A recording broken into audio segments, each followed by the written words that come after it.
ঠিক ৫৫ মাস পর অর্থাৎ প্রায় ৫.৫ বছর পর ন্যাশনাল স্টেডিয়াম ঢাকায় বাংলাদেশের football match FIFA international football friendly ২০২৫ Bangladesh versus Bhutan. আরও একবার হোম অফ ফুটবলে ফিরল ফুটবল বহুদিনের বিরতির পর, এবং শুরুতেই কিক অফ থেকে দূর থেকে একটা শট ভুটানের, সেটা কিছুটা হলেও ভড়কে দিয়েছিল গোলকিপার মিতুল মার্মাকে। এই ধরনের শটে তারা পারদর্শী, তারা সাধারণত যে কাজটা করে বলটা দিয়েছেন এবং সেখান থেকে রাকিব কাজেম শাহর কাছ থেকে পাস পেয়েছেন। তারপরে ভালো একটা কাটব্যাকের সুযোগ তার সামনে ছিল, ফিরতি বল, সেকেন্ড বলটা বাংলাদেশের পায়ে যে শট হয়েছে সেখানে জামাল ভুঁইয়া পাটা ছোঁয়ালেই হয়তো পেয়ে যেতে পারতেন গোলের দেখা। দারুণ একটা শুরু বাংলাদেশের ম্যাচের তৃতীয় মিনিটেই নিয়েছেন স্থান নিয়েছেন হামজা চৌধুরীও। জামালের টার্গেট, সেই হামজার হেডার, হামজার গোল। ব্রেভ নিউ বাংলাদেশ, সেই বাংলাদেশে হামজার গোল, এবং এই স্টেডিয়াম এখন ফেটে পড়ছে। দেশের মাটিতে প্রথম ম্যাচেই হামজা দেখালেন কিভাবে গোল করতে হয়। সমর্থকদের যেই ভালোবাসা, সেই ভালোবাসার প্রতিদান দেওয়া শুরু করলেন হামজা চৌধুরী প্রথম মিনিটেই। রাকিবও আছেন, রাকিব দারুণ এক টার্ন নিয়ে গতির ঝড় তুলেছেন। সুযোগ আছে ফাহমিদুলের সামনে, ফাহমিদুল বক্সের ভেতর থেকে শট, গোলকিপারের সেভ। বাংলাদেশকে দ্বিতীয় গোলটা পেতে দেয়নি ঠিকই, তবে এখনো সুযোগ আছে বাংলাদেশের। জামাল ভুঁইয়া শট স্লাইস করেছিলেন কিন্তু অফ টার্গেটে। স্লাইসটা করেছিলেন, পোস্টটাই ছিল টার্গেট, কিন্তু সেটা পুরোপুরি বাইরে দিয়ে গেছে। রাকিবের সেই দৌড়, ফাহমিদুলের ওয়ান টাচে শট নেয়া, বাংলাদেশ অ্যাটাকিং। ফাহমিদুল যে শটটা করলেন সম্ভবত এই ধরনের একটা কিছুই বাংলাদেশের সমর্থকেরা এতদিন খুঁজছিলেন। ওই জায়গায় বল পেলে আপনাকে গোলের নজর রাখতে হবে। ফাহমিদুল সেখান থেকে বাংলাদেশের শট অনেকখানি ওপর দিয়ে গেছে ঠিকই, কিন্তু কাজেম শাহ গোল সেখানে দেখেছিলেন, তার ওপরে তেমন একটা প্রেশার ছিল না। একবার রাইট ফ্ল্যাঙ্কে বল পেয়েছে তাজের, সেখানে আরো একটা ক্রস, জামাল ভুঁইয়া শটটা ব্লকড হলো পয়েন্ট ব্ল্যাঙ্ক রেঞ্জ থেকে। নিশ্চিত গোল বাঁচিয়ে দিয়েছেন ভুটান ডিফেন্ডার। দারুণ একটা ক্রস তাজউদ্দিনের, যেটা বাংলাদেশের জন্য সেকেন্ড গোল এনেও দিয়েছিল। জামালের শটটা যদি শেষ পর্যন্ত না ব্লক হতো। প্রায় পাইয়ে দিচ্ছিল, পাইয়ে দিয়েছে ঠিকই। রাকিব, রাকিব কাট করে খানিকটা স্পেস তৈরি করেছেন, রাকিবের শট, গোলকিপার আবার সেটা ঠেকিয়েছেন। যদিও ভুটানের গোলের উৎস হতে চাইবেন মোরসালিনের যে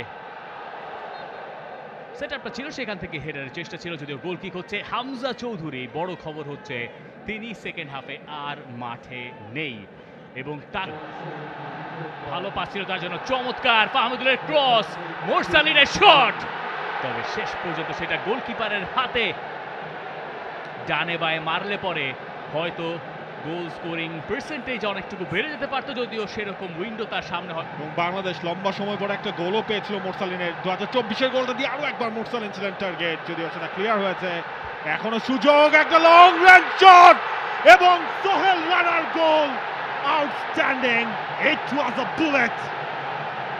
brilliant, brilliant Sohel Rana, classic Sohel Rana. যারা মনে করতে পারেন এপ্রিল 25-এর সেই ম্যাচটার কথা, তারা সোহেল রানার এই গোলটাও মনে করতে পারবেন। বক্সের বাইরে থেকে বা পায়ের শটে গোলকিপারের কোনো সুযোগ নাই। সেই আলোচনা আমরা পরে আসবো, কারণ মিতুল সতর্ক, এবং বাংলাদেশ গোলটা প্রায় হজম করেই বসেছিল।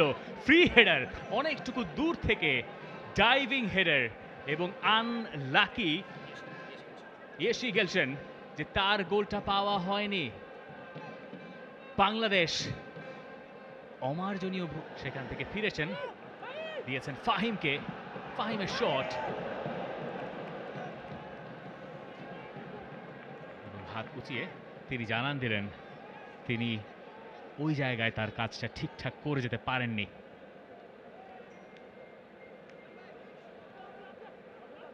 ফাহিমের কোনটা উইক ফুট আর কোনটা স্ট্রং ফুট? ইব্রাহিম, ইব্রাহিম, গোলকিপারের সেভ, আরো একটা পাওয়ার ছিল। এবং আজকের ম্যাচে আপনি ফার্স্ট হাফে ফাহমিদুলের সেই শটটার কথা চিন্তা করেন, গোলকিপার সেভ করলেন। হংকংয়ের সঙ্গে বাংলাদেশের ম্যাচ অবশ্য অক্টোবরে। চমৎকার 360, চমৎকার ফিফা স্টাফ। এরপরে গোলটা হলো না কেবলমাত্র মিতুল মারমার জন্য। সমিত সম বলছেন ঠিক আছে, চমৎকার। এই স্টেডিয়ামের আইসিং অন দ্য কেক, সেই 360 টার্ন করে বল নিয়ে বেরিয়ে গিয়েছিলেন, শটটা একদম জিরো অ্যাঙ্গেলে জিংমে নামজেল যিনি নেমেছিলেন কিছুক্ষণ আগে সবার পায়ের ফাঁক দিয়ে বেরিয়ে গিয়েছিল, কিন্তু মিতুল মার্মা ওয়াজ দেয়ার। মিতুল মার্মা দা ওয়াল লঞ্চ করবেন হয়তো, না লঞ্চ করেনি, দিয়েছেন ডিফেন্ডারকে। এবং রেফারি জানিয়ে দিলেন সময় আর নাই। 2-0 গোলে বাংলাদেশ জিতলো ভুটানের বিপক্ষে। কেবলই একটা প্রস্তুতি ম্যাচ, এখানে শুরু নয়, এখানে শেষ নয়, কেবলই এক প্রস্তুতি ম্যাচ। বাংলাদেশের আসল পরীক্ষা সিঙ্গাপুরের বিপক্ষে জাতীয় স্টেডিয়ামে। Full time score line Bangladesh 2, Bhutan 0। For more updates, subscribe to our YouTube channel and click on the bell icon. Follow us on Facebook and Instagram. Download T-Sports app to enjoy exciting games and highlights. Visit tsports.com.